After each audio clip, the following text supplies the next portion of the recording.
গরুর মাংসের কিমাগুলো যেভাবে ফ্রোজেন করব সব কিছু রেডি করে নিচ্ছি। তো আমার এটা খুব ভালোভাবে মাখানো হয়ে গেছে। তো যেভাবে ফ্রোজেন করে রাখবো মিডিয়াম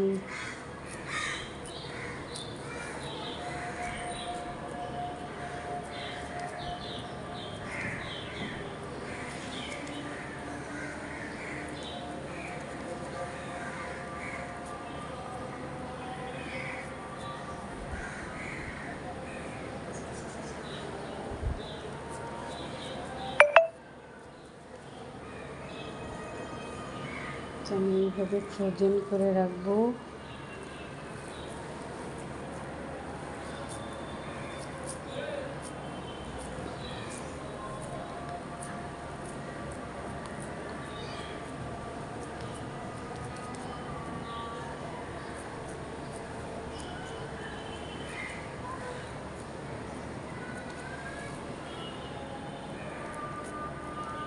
হাতে একটু তেল দিয়ে নিয়েছি, তেল দেওয়াতে সুবিধা হয়েছে।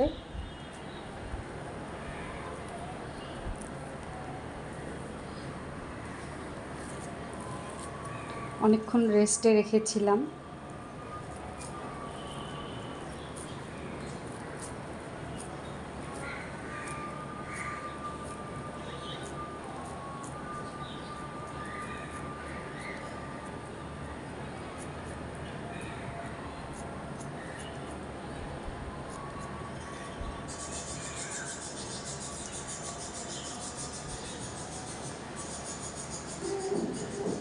এটাতে আমি কি দিয়েছি আমি আরেকটা ভিডিও করে রেখেছি। তো আপনারা চাইলেই আমার চ্যানেল ঘুরে দেখতে পারেন, এটা রেসিপি দেখতে পারেন।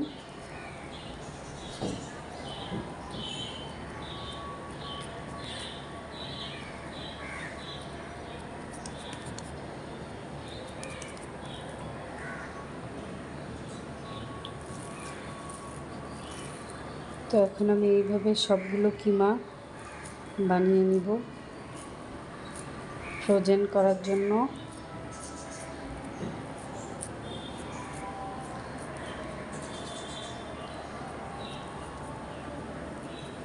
বাচ্চাদের টিফিন দিতেও সুবিধা হয়, নিজেরা হালকা পাতলা একটু বিকালের নাস্তা খেতেও সুবিধা হয়। আসলে কষ্ট একবারে করলেই হয়ে যায়, ছোট বাচ্চা নিয়ে এসব করাও কষ্ট। তাও তো বাবুকে ঘুম পাড়ায় দিয়ে আমি এগুলো করতেছি।